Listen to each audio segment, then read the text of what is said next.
ጤና ይስጥልን እንደሙላችኋል ውድ ተመልካቾቻችን ከአባይ ቴሌቪዥን የሚተላለፍላችሁ የዕለተ ማክሰኞ ሐምሌ 7 ቀን 2018 የዜና ላፍታ የመረጃ ሰዓታችን ተጀምሯል።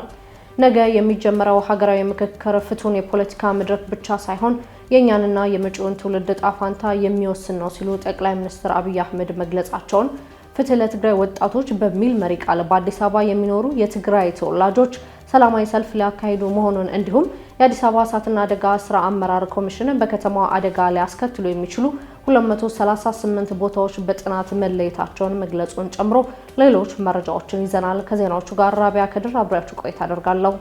አብራችሁን ቆዩ።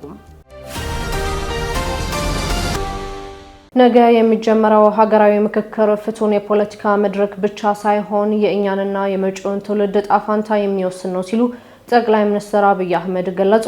ጠቅላይ ሚኒስትር ዶክተር አብይ አህመድ ነገ የሚጀምረውን ታሪካዊ ሀገራዊ ምክክር አስመልክቶ ለመላው ኢትዮጵያውያን ጥሪ አስተላልፈዋል። ጠቅላይ ሚኒስትር ዶክተር አብይ አህመድ በማህበራዊ ትስስር ገጻቸው ባሰፈሩት መልእክት ኢትዮጵያ ለታሪካዊው ታላቁ የሀገራዊ ምክክር በምትሰናዳበት በዚህ ወሳኝ ታሪካዊ ወቅት ለመላው የሀገሬ ልጆች የማስተላልፈው ታላቅና የከበረ ጥሪ አለኝ ብለዋል። ነገ የሚጀምረው ውይይት ፍቱን የፖለቲካ መድረክ ብቻ ሳይሆን የኛንና የመጪውን ትውልድ ዕጣ ፈንታና የወደፊት ተስፋ ሙሉ በሙሉ የሚወስን አዲስ የታሪክ ምዕራፍ ጭምር ነው ብለዋል። ጠቅላይ ሚኒስትሩ በጽሁፋቸው አክለውም ለሀገራችን ዘላቂ ሰላም፣ መረጋጋትና ሁለንተናዊ ብልጽግና የምትተጉ የኢትዮጵያ ታላቅነት ግድ የሚላችሁ ሁሉ ፈረሱ ሜዳውም ይኸው ሲሉ መልእክታቸውን አስተላልፈዋል። ትናንት አባቶቻችንና እናቶቻችን በአድዋ ለሀገራዊ ነጻነት ለሉዓላዊነትና ለክብር ሲሉ በደማቸውና በአጥንታቸው እንደተዋደቁ ያስታወሱት ጠቅላይ ሚኒስትር አብይ አህመድ ዛሬም ኢትዮጵያ የታሪክ አደጋ የሚሸከሙ የቁርጥ ቀን ልጆችን ትፈልጋለች ብለዋል። ጠቅላይ ሚኒስትሩ አክለውም ሆኖም ዛሬ ሀገራችን የምትሻው ጠመንጃ ያነገቡ ሳይሆን በሐሳብ ብስለት፣ በእውነት፣ በእውቀትና በጽናት ታጥቀው የተሰናዱ የሰላም ታጋዮች ነው ያሉ ሲሆን እኛ ዛሬም እንደ ትናንቱ በታላቅ የአድዋ ዋዜማ ላይ እንገኛለን። ምክንያቱም የኢትዮጵያና የሕዝቦቿ ማሸነፍ አይቀሬ ነው ሲሉም ጠቁመዋል። በመሆኑም በሰለጠነ ንግግር፣ በሰላማዊ ውይይትና ሀገራዊ መግባባት የገጠሙንን ፈተናዎች በሙሉ አልፈን ወደ ብልጽግና በጋራ እንሻገራለን ሲሉም በጽሁፋቸው አሳርገዋል። ለረጅም ጊዜ ሲጠበቅ የነበረው የኢትዮጵያ ሀገራዊ ምክክር ጉባኤ በነገው ዕለት በይፋ የሚጀመር ሲሆን 4000 ተሳታፊዎች ለ8 ቡድን ተከፍለው በተመረጡ 8 ዋና ዋና አጀንዳዎች ላይ ለሚቀጥሉት 4 ሳምንታት እንደሚመክሩም ይጠበቃል። የትግራይ የሰላምና ለውጥ ምክር ቤት በአዲስ አበባና በአካባቢዋ ለሚኖሩ የትግራይ ክልል ተወላጆች የሰላማዊ ሰልፍ ጥሪ አቅርቧል። የትግራይ የሰላምና ለውጥ ምክር ቤት የጠራው ይህ የሰላማዊ ሰልፍ በመጪው ቅዳሜ ሐምሌ 11 ቀን 2018 ጠዋት በአዲስ አበባ እንደሚካሄድም ታውቋል። ይህ ሰላማዊ ሰልፍ በትግራይ ወጣቶች ላይ የታወጀውን ህገወጥ የሞት አዋጅና በወጣቶች ላይ የሚፈጸመውን የግዳጅ አፈሳ የሚቃወም መሆኑን ስምረት ፓርቲ ያሰራጨው ይህ የምክር ቤቱ ጥሪ ገልጿል። ለሻዕቢያ እየተላላከ የሚገኘው የህወሓት ቡድን የአፈና ድርጊት ለማውገዝ ሁሉም የትግራይ ተወላጆች የሚሳተፉበት ሰልፍ አዘጋጅተናል ሲልም ነው የተገለጸው። ሰልፉ ከህዝብ ተነጥሎ ብቻውን የቀረው ቡድን በትግራይ ህዝብ ላይ እያካሄደ ያለው ሁሉን አይነት በደል የዓለም አቀፉ ማህበረሰብ ተገቢውን ትኩረት እንዲሰጠውና ዘላቂ መፍትሄ እንዲያገኝ አጥብቆ የሚጠይቅ ነው ሲልም ምክር ቤቱ የሰልፉን ዓላማ ገልጿል። በየትኛውም ቦታ ያሉ የትግራይ ተወላጆች በሙሉ የህወሓት ቡድን ለአንዴና ለመጨረሻ ጊዜ በማውገዝ ከትግራይ ወጣቶች፣ እናቶች ጎን እንቁም ሲል ጥሪውን ያቀረበው መግለጫው ለህዝባችሁ ድምጽ ሆኖ ሲልም ጠይቋል። በህዝብ ዘንድ ተቀባይነቱን አጥቷል የተባለው የህወሓት ቡድን ያወጀው አፋኝ የተባለው ህግ በኃይል ለማስፈጸም እየተንቀሳቀሱ መሆኑም እየተገለጸ ነው። ይህንን የህወሓት ቡድን አፋኝ ነው የተባለውን አዋጅና የግዳጅ ወታደራዊ አፋሳ ዓለም አቀፉና አገራዊ የሰብአዊ መብት ተቋማት እያወገዙም ይገኛሉ። የአሜሪካ መንግስትም በሰሜን ኢትዮጵያ ያለውን ውጥረት እያባባሱ ነው ባለቻቸው የህወሓት ቡድን አመራሮችና ቤተሰቦች ላይ የጉዞ እገዳ መጣሏም ይታወሳል። በርካታ የትግራይ ወጣቶች እየተፈጸመ ያለውን የግዳጅ ወታደራዊ አፈሳ በመሸሽ ክልሉን ለቀው ወደ አዲስ አበባና ወደ ሌሎች የሀገሪቱ አካባቢዎች እየሸሹም ይገኛሉ። የአዲስ አበባ እሳትና አደጋ ስጋት ስራ አመራር ኮሚሽን በከተማው አደጋ ሊያስከትሉ የሚችሉ 238 ቦታዎች በጥናት መለየታቸውን ገለጸ። የአዲስ አበባ እሳትና አደጋ ስጋት ስራ አመራር ኮሚሽን በከተማዋ የክረምቱን ሁኔታ ተከትሎ አደጋ ሊያስከትሉ የሚችሉ 238 ቦታዎች በጥናት መለየቱን ገልጾ የአደጋ ስጋቱንም ለመቀነስ የቅድመ ዝግጅትና የጥንቃቄ ስራዎች እያከናወነ መሆኑን ገልጿል። የኮሚሽኑ ኮሚሽነር አህመድ መሐመድ በከተማዋ ላይ ሊያጋጥሙ የሚችሉ የአደጋ ስጋቶችና ለአደጋ ተጋላጭ የሆኑ ቦታዎችን ለመለየት ሰፊ ጥናት መካሄዱንም ተናግረዋል። በዚህም ከተቋማት ጋር ግንኙነት በመፍጠር የትኛው ተቋም ምን አይነት የማቅለያ እርምጃ መውሰድ እንዳለበት በጊዜና በጥናት ተለይቶ በይፋ ወደ ተግባር መገባቱንም ኮሚሽነሩ ጠቁመዋል።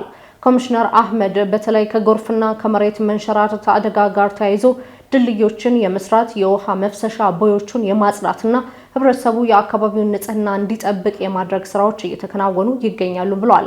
ኮሚሽኑ በዚህ ክረምት ምንም የሰው ህይወት ማጣት የለብንም በሚል መርህ እየሰራ መሆኑን ጠቁመው እስካሁን ባለው ሂደትም ከአደጋ ምላሽ አሰጣጥ አንጻር ጥሩ ውጤት መመዝገቡንም አብራርተዋል። ይሁን እንጂ አደጋ ከተጠናው አካባቢ ውጭም ሊከሰት እንደሚችል ያነሱት ኮሚሽነሩ የአደጋ ሰራተኞች በሁሉም ቦታ መገኘት ስለማይችሉ ህብረተሰቡ የአካባቢውን የጎርፍ መፍሰሻ የማጽዳትና ከአቅም በላይ ሲሆንም ለሚመለከተው አካል ሪፖርት የማድረግ ኃላፊነት እንዳለበትም አስገንዝበዋል። በአሁኑ ወቅት አልፎ አልፎ የሚታዩ አመላካሽ ጎርፎች ለምን እንደተነሱ ጥብቅ ክትትል እየተደረገ ነው ያሉት ኮሚሽነሩ አካባቢውን የማጽዳትና የተደፈኑ ማስተንፈሻዎችን የመክፈት ስራ እየተሰራ እንደሚገኝም ተናግረዋል። ኮሚሽነር አህመድ አክለውም አደጋ ሲያጋጥም ፈጥኖ ለመድረስ የሚያስችል ዝግጅት ቢኖርም ከሁሉም በላይ ግን የህብረተሰቡ የቅድመ ጥንቃቄ ስራ ወሳኝ መሆኑንም አስገንዝበዋል።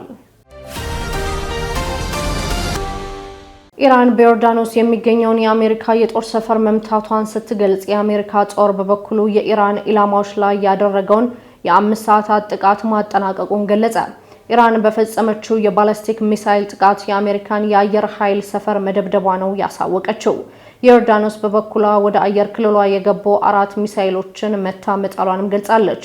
ይህ በእንዲህ እንዳለ አሜሪካ በኢራን ላይ 5 ሰዓታት የፈጀው የጥቃት ዘመቻ ማጠናቀቋን ተናግራለች። ዘሩፋይል ሀብታሙ ዝርዝሩ እንደሚከተል ያስደምጠናል።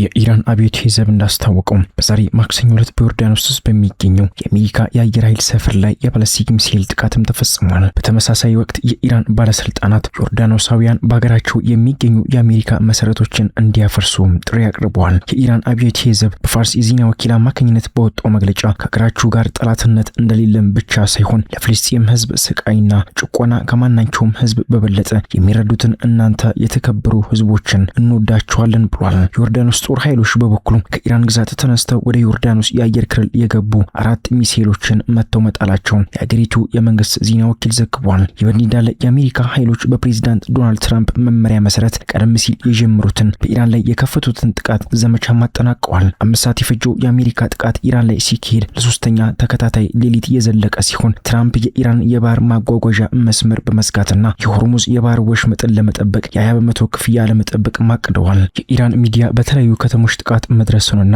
4 ሰዎች መቁሰላቸውን እንዲሁም የነፍስ አድን ስራዎች እየተከናወነ መሆኑንም ዘግቧል። ትራምፕ ትላንት ሰኞ ዕለት ከይህ ህይወት ሾው ጋር በነበራቸው ቆይታ ኢራን ዛሬ ማታ በጣም እንደምትመታና ነገም እንደሚቀጥሉ እነሱ ሊያደርጉት የሚችሉት ምንም ነገር እንደሌለም ተናግረውም ነበር። ከሳምንቱ መጨረሻ ጀምሮ ኢራን የሆርሙዝ የባህር በር መዝጋቷን ማስታወቋ ጦርነቱን ለማቆም የተጀመረውን ጊዜያዊ ስምምነት ጥርጣሬ ውስጥ የከተተው ሲሆን የነዳጅ ዋጋም እንዲጨምር አድርጓል። ትራምፕ በትሩዝ ሶሻል ላይ በሰጡት አስተያየት የሆርሙዝ የባህር በር ክፍት ነው፣ ከኢራን ጋር ወይም ያለ ኢራን ክፍት ሆኖ ይቀጥላል፣ የኢራን የባህር ማገጃ መልሰን ተግባራዊ እያደረግን ነው በማለትም ጠቅሰዋል። አሜሪካ ከዚህ ጊዜ ጀምሮ የሆርሙዝ ወሽመጥ ጠባቂ በመባል ትታወቃለች። የኢራን የውጭ ጉዳይ ሚኒስትር አባስ አራግቺ በበኩላቸው ለትራምፕ በሰጡት ምላሽ እኛ ፍትሃዊ እንሆናለን በማለት ኢራን የወሽመጡ ዘላለማዊ ጠባቂ መሆኗን ገልጸዋል። የተባበሩት መንግስታት የባህር ማጓጓዣ ኤጀንሲ ለዓለም አቀፍ የባህር ጉዞ በሚውል ላይ ማንኛውም አይነት ክፍያ እንደሚቃወምና ህጋዊ መሰረት እንደሌለው በመግለጽም ተቃውሟል። በሌላ በኩል የተባበሩት አረብ ኤሚሬቶች መከላከያ ሚኒስትር እንዳስታወቀው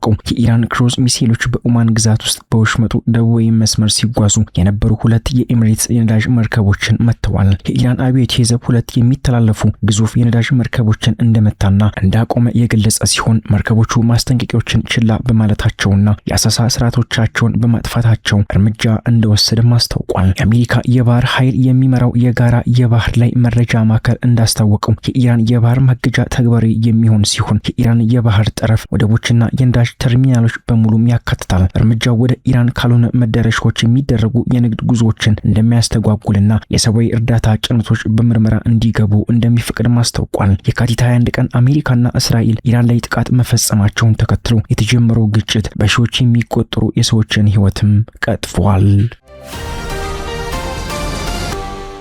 የተለያዩ መረጃዎችን ያደረስንበት የዕለቱ የዜና ላፍታ የመረጃ ሰዓታችን የተከታተላችኋቸውን ይመስሉ ነበር። ውድ ተመልካቾቻችን አብራችሁን ስለነበራችሁ ከልብ እያመሰገንን በያላችሁበት መልካም ቀን